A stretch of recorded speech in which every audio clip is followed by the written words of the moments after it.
واللي أغنيس طبعا اقترحته كان أكل لحوم البشر، وهنا سوني وافق على كلامها بدون تردد، وبكده يبقى ابتدت قصة أكلي لحوم البشر.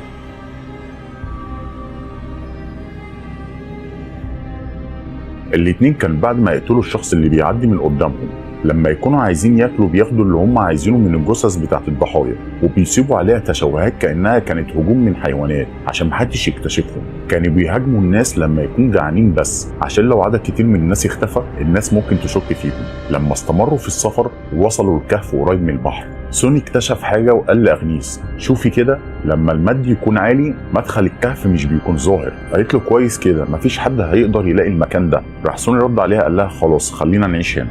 الاتنين اللي لقوا الكهف اللي كان مدخله سري قرروا يعيشوا فيه ويبدأوا حياة جديدة، بس لو فكروا يشتغلوا حد ممكن يكتشف مكانهم، ولو حد اكتشفهم كده ممكن يرجعهم للقرية تاني اللي هم هربوا منها. فقرروا ساعتها ان الشغل الوحيد اللي يقدروا يعملوه هو انهم يسرقوا، مع ان كانوا عارفين ان ده غلط. استمروا في سرقة الاشخاص واكل لحومهم، وكانوا بيجففوا ويحفظوا لحم الضحايا عشان يعيشوا عليه.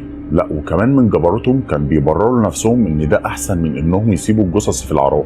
بعد ما بدأوا ياكلوا لحم البشر حياتهم استقرت شويه، لكنهم بدأوا يزهقوا عشان ما كانش عندهم شغل، والعيله دي كانت بتستخدم اساليب وحشيه جدا في القتل. من بعض الطرق اللي كان بيقتلوا بيها الضحايا انهم كانوا بيرموا الضحايا بالحجاره لحد ما يموتوا.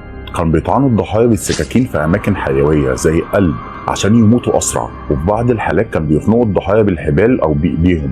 وكان بعد ما يقتلوا الضحيه كان بيقطعوا الجثه لاجزاء صغيره عشان يخبوها في الكهف. عاشوا عشان بس يرضوا شهواتهم، وخلفوا 8 ولاد و6 بنات، وولادهم بدأوا يقلدوهم لما كبروا في مهاجمه الناس بسبب فكرتهم ان الولاد الكتير هتخلي الهجمات اكتر كفاءه. سوني خلى اولاده يخلفوا كمان، فخلفوا 18 حفيد و14 حفيده. العيله بقت